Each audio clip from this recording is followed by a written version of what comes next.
Thanks, Barb.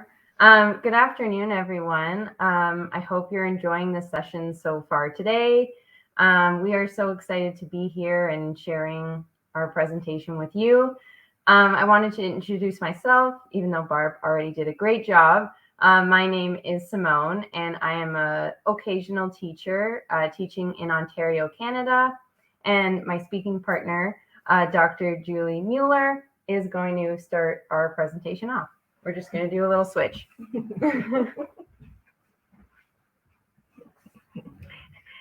Thanks, Simone. And before Simone really details the assessment that she used in her lesson, I'd like to provide a more theoretical framework for that assessment. As with any emerging concept, the term computational thinking has been hotly debated and a common definition sought. There have been wars over ownership, with computer science staking claim to it, proclaiming it as an exclusive term, while politicians and educators fight to make it part of a 21st century revolution in learning. So those involved in Microbit Live this week might see it as common sense. As a learning theorist, I think about computational thinking as a way of thinking, so a particular approach to problem solving. So it's important that we as educators not only know how to use the microbit, which the lessons and ideas provided for implementation are necessary and awesome as well, but educators should also know why the microbit works, what skills and concepts it might address, and then how we assess those competencies and curriculum expectations. So we aren't just measuring the ability to code. If you look at the ISTE and the Computer Science Teachers Association definitions, they define it more broadly, but include specific concepts and tools. So it states a problem-solving process that includes, but it is not limited to, the following characteristics: formulating problems in a way that enables us to use computers and other tools like the microbit to help solve them; logically organizing, analyzing data, representing data through abstractions such as models and simulations; automating solutions through algorithmic thinking, identify, analyzing, implementing possible solutions with a goal of achieving the most efficient and effective combination of steps and resources; generalizing and transferring this problem-solving process to a variety of problems. So all kinds of skills, concepts, and perspectives. I just got to get to my other screen there. And so how we define computational thinking will determine how we assess it. So this diagram then includes the concepts involved in logical problem solving, often described as decomposition, pattern recognition, abstraction, generalization, and algorithms. Computational thinking includes concepts, practices, and perspectives. Things like sequences, loops, events, conditionals are part of practices like experimenting, iterating, testing, debugging, and remixing. So thinking in a computational way includes expressing, connecting, and questioning. So what does that look like in the K-8 curriculum? So kindergarten to grade 8. Our young learners, 4 and 5 to 10, 11, 12.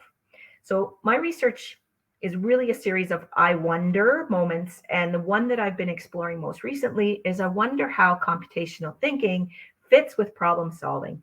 And the first step I took was to explore the curriculum for connections to computational thinking. Where does it already exist in the curriculum? If we look at computational thinking as a construct with concepts, skills, and perspectives, we can address it across the curriculum. So not just for math and computer science teachers or after-school clubs, but we begin to see where we might implement coding and robotics in a number of subjects. An obvious place that CT might already exist in the curriculum would be in computer science.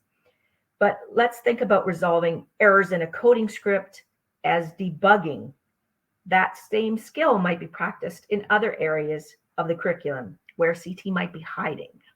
For instance, when students are rerouting a map in social studies to avoid a roadblock, they're debugging. They might also be debugging in their language class when they're testing a thesis in an argument.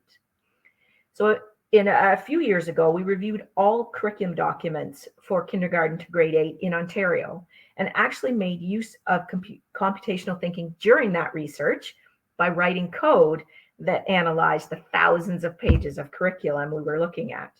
So what we found was both expected and somewhat surprising. So terms were found in places like math, where it was expected, but also in somewhat less expected places like social studies and health and phys ed. I'm a phys ed teacher, and I like to say everything I need to know I learned in the gym, and that happens here as well.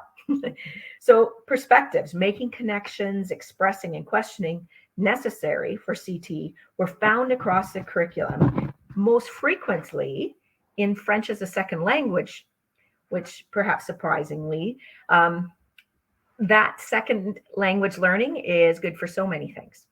What we did not find were references to specific practices like coding and computational thinking skills that seem to be somewhat missing from the curriculum. So there's no question that students are engaged when they're coding and doing robotic activities, and they're learning skills that they can apply to further computational thinking activities. But ensuring we address the mandated curriculum expectations and that we prepare students in a scaffolded way for future learning, it means we must assess their learning for, as, and of. So that is, we want to know what it is students are learning, or more importantly, not learning, so that we can include lessons and support that enhance their progress at whatever level they might be at. So many of the emerging activities we use in our classrooms might be constructed by experts in the field of educational technology, like our partner Inksmith, who develops robots and uses a microbit to power those robots. But it's key that the teacher using those resources fits them into their particular context. So we can assess computational thinking in a variety of ways, including listening to what children say and asking them what they are thinking. I conducted a research study in a Lego robotics camp and asked students to think aloud as they built their robots. So let's listen in to students as they were working with the robot. And you see in the picture there that the Kate robot. So what are clear examples of the concepts and skills involved in problem solving with computational thinking in their talk? If we know what we're listening for, we can measure at least its presence. So in this case, the student was very clearly dealing with decomposition, figuring out, I'm thinking about how to actually solve the problem. So first I'm going to put out some instructions for the robot. I'm also going to do some switching and also some loops using the language of coding, but decomposing the problem at hand. Testing, very clearly. Now I'm going to test the straight line. So this was, we explicitly asked students what they were thinking and to say that out loud so we could capture it. Debugging. Oh, I know why I did not put it in the loop. So hearing that debugging. We can also ask questions ourselves as we observe children coding and problem solving with specific skills and concepts in mind. So in our resource page, I've included an assessment tool we developed in one of our chapters. For example, if we want to assess their decomposition skills, we ask ourselves if they're able to break that problem down into smaller, more manageable parts. When you are observing, do they identify steps in their coding using language like first and then, or I need to? Abstraction may be demonstrated if you see students removing blocks from a code that are not necessary, or creating repeat blocks to shorten a code. So while they're coding, or if they submit a copy of that code. So iterative thinking might be apparent if we look for students responding to roadblocks by trying something new. All of these questions we can use when we're observing what children are doing when they're using robots, microbits, tools. So I'm going to stop now and I'm going to let Simone come back into the speaker chair and tell you about what that looks like in practice. Okay. Thanks, Julie. So like Julie said, for the next section of our presentation, I'll be taking you through the lesson that I did with a grade 5 class, so 9 to 10-year-olds, using microbits and Kate robots from Inksmith, with a focus on what assessments I use that you could also use with your class and the results from those assessments. So what did the lesson look like? At first, I showed the students what the learning goals were. I really wanted them to focus on working through their problems that arise while coding, as well as work as a team. On the left side of the screen here, you'll see I chose a couple curriculum connections just to zone in on, because as Julie mentioned before, there are many more that can be found in the curriculum. So I've pulled a math curriculum expectation from the social emotional learning skills. And this one specifically talks about, maintaining positive motivation and perseverance while problem solving, to realize that that is an important part. Making mistakes is an important part of the learning process. Okay. And I also have a science and technology curriculum connection there as well. So I did want to preface this lesson by saying that it was an introductory or a basic lesson to focus on the assessments of students in the class.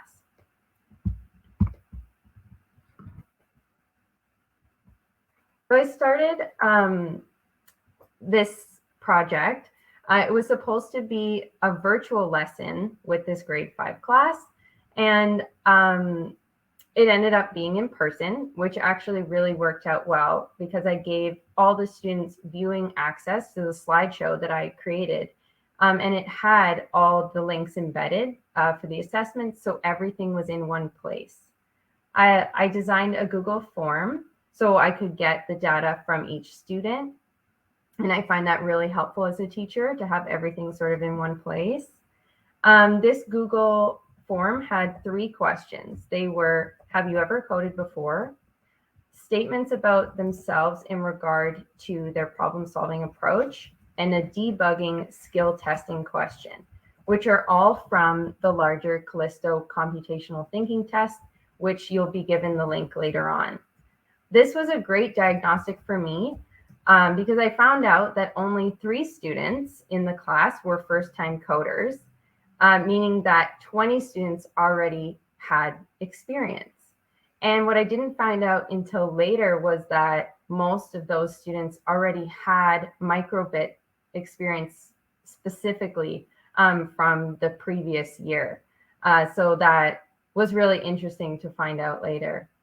I found that this pre-assessment was a great way to start off, or could be a great way to start off a coding unit in math, or even just to get to know your students at the beginning of the year to see where they're at. And it's also a self-assessment and a metacognitive activity for students to start thinking about their own experience and problem-solving strategies that they use. Okay, so here are the results from the second Callisto question. I looked at the information that I gathered from the Google form and gathered that most students like the challenge of coding. So if you can see there on the right side of the screen, there are 14 students that agreed with that statement and 7 students that strongly agreed with that statement. Most students were comfortable using coding to solve problems. Most students don't often feel frustrated when there is a coding error. And then there were a split between debugging on their own and asking someone to fix their problem for them.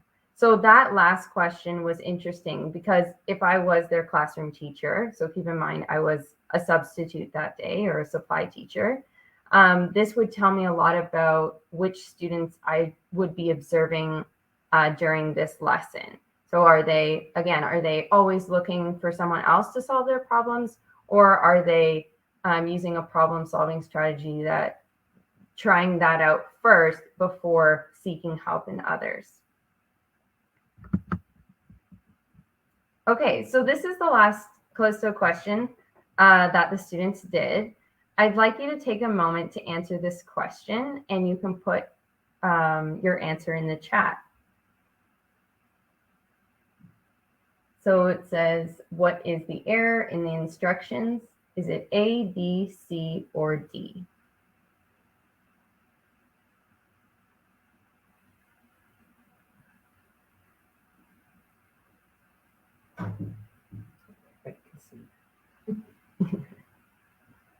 Don't put your answer in the chat, Julie. She already knows.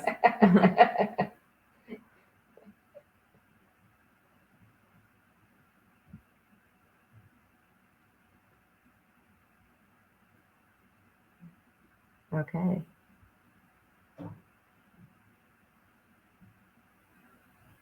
Yeah. Got a lot of C's. Always pick C. Is that the rule? I think so. Yeah. So the answer was C. So you were correct.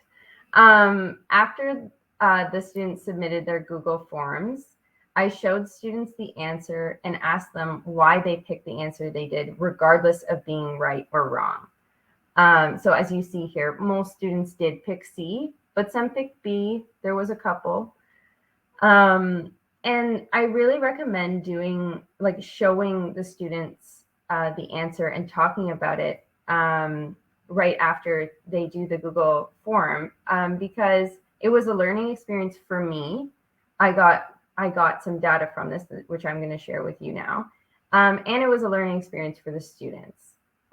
This is an opportunity when we can gather information about how much students know about coding and computational thinking, and how we can scaffold their learning to meet their needs. So I'll show you what I gathered. So this was the listening part that Julie was talking about earlier, and it gave me insight on what thinking skills that these specific students were using. So the student who answered B said that she knew the two movement blocks had to be together, but thought that the repeat block was going to inhibit the code somehow. So when I look at this, maybe she's never used code loops before, but she did know that the two movement blocks had to be together for it to work. So I thought her explanation was interesting. And another student who answered C, he said that he had thought about what it would look like if you were to do this code, like with the pencil. And we actually showed what that would look like on the board. So it kind of looks like a sideways L. So students could see, okay, if this code actually, if we executed it, this is what it would look like, and it would not make the square. So again, a learning experience for them and me. Okay, I split my lesson into 2 parts with 2 tasks. Again, if I had known that the students had experience with microbits, I probably would have done this a bit differently, as I planned a very basic lesson. So I directed all students to Microsoft MakeCode. And again, all links were embedded in the slideshow, so they all knew where to go. And their task was to make the LEDs show a smiley face, which, as you could probably guess, this was super easy for them. But because this lesson was not about assessing their coding skills, this gave me a chance to assess their collaborative approach to problem solving, and gave the students confidence to approach the next task with the Kate robots. So I just have a couple teaching tips here at the bottom.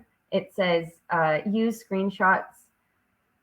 So you can ask students to submit screenshots of their code, and you can give them feedback that way, especially if you're doing it virtually. I also have do all coding individually. So the kids are getting, or students are getting, immediate feedback right then and there, rather than being focused on their groups and who's in their groups and what are other people doing. So if you're like me, I had a set of microbits. So not every student was going to get one. So I had 10 groups of 2 or 3 students in each group, and 1 microbit was given to each group. So saying that, all students can do the coding first on Microsoft MakeCode, and then when you're ready, then they can use the microbits in their groups. But to make sure that learning and the problem solving is happening, I would suggest all coding done before putting students into those groups. So for the second half of the lesson that I did, their task was to make the Kate robot move straight and turn right. I left this pretty open because I knew some of the students would be more advanced than others. And if you've never seen a Kate robot before, this is a short clip from Inksmith, so not from my session, but here's what it looks like and what it does.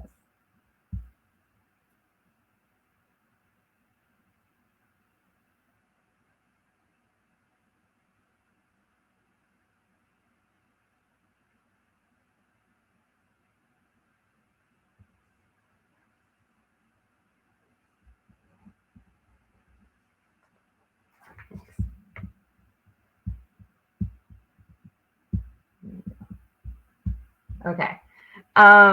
Yeah, so that's just one thing, movement, that the Kate robots can do. So again, the teaching tip at the side there, leave time for debugging. I had a full 2 hours, which included all assessments and the microbit, the first part. So 1 hour for debugging, honestly, probably could have been more, because the students were finding that their robots were either going in a circle or wasn't going the way that they wanted it to go. So definitely leave time for debugging. And again, that leaves more time for them to think through their problems, and use those strategies. Oops. There we go. So assessing computational thinking through listening.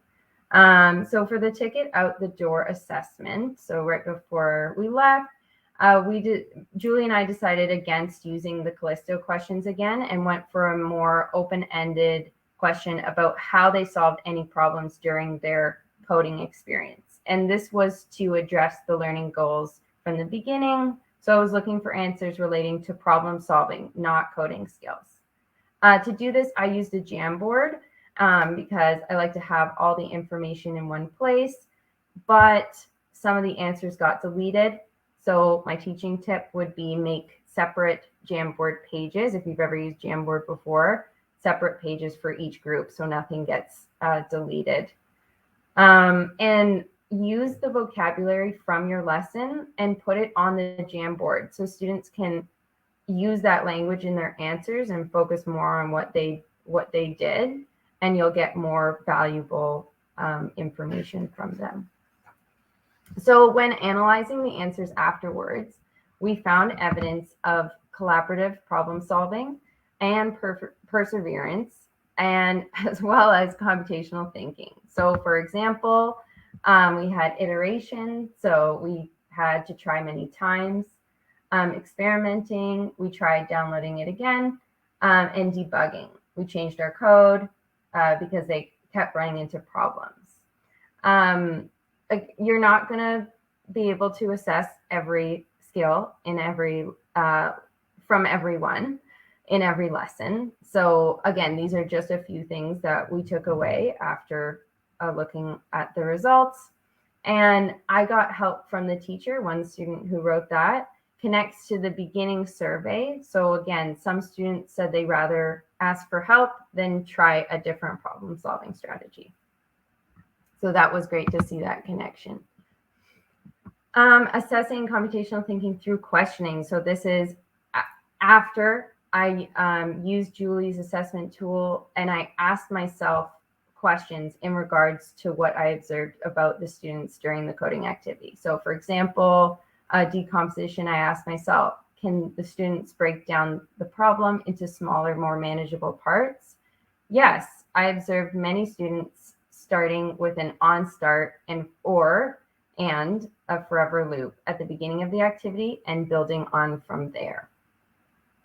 And then you have testing and debugging. Students had a variety of strategies to solve problems and debug their code. This is what I was observing during my lesson. And iterative thinking, students were trying really hard and they were trying again and again. So they didn't give up. And that was great to see. So just because we have a few minutes left, and before we share our resources with you, we wanted to take some time to let you think about and share how our presentation today might connect to your own teaching. So you can choose to answer one of the questions that you see there, or feel free to unmute and chat with us. I don't know. I was thinking about that. They cannot unmute. Yeah. They can hop into the chat. Yes. Okay. Pop into the chat, please. We would love to hear from you. That's funny. In your presentation, if you wouldn't mind going back 2 screens, there is a picture I wanted to snag of that, if that's possible. Is it that one? Yeah, the one right before this one. This one? Oh, the Jamboard teacher tips. I thought that was awesome. Like, that is really smart. Oh, sorry. This one. Yep. Okay. That was good. I thought I had it, and then there it was, gone. So anyway, very much enjoyed your talk, and I love. Thank you, Simone, for keeping it realistic, because without the teacher tips, that's not really like nothing goes the way you think it should go. And so having the teacher tip in there, that's wonderful. Yeah. Michael's excited. He's doing a Kate robot session this coming week, and he would like to use pre and post assessments. So this fit right into his wheelhouse. That's perfect. I call that, good timing for sure. And is Michael, I'll just shout in from the side here. Yeah, that's okay. Come on board. Are you aware of the Callisto quiz for students?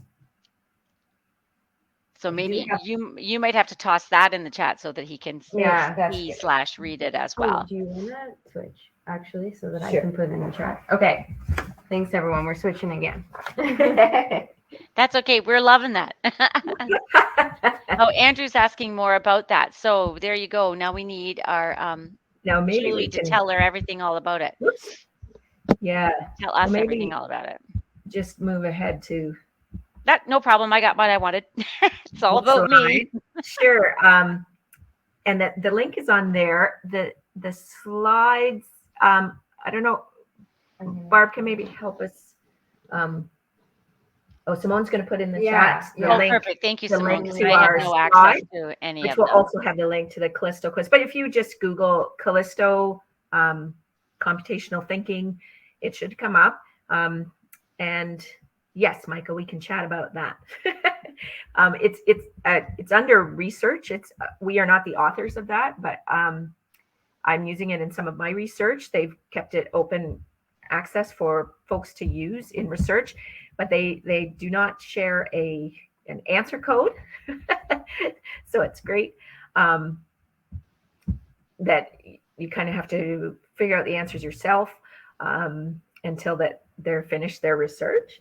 But there is a student version and there's a teacher version. I'm going to be doing some research with our pre-service teachers and our in-service teachers using that measure to see where we're starting from too.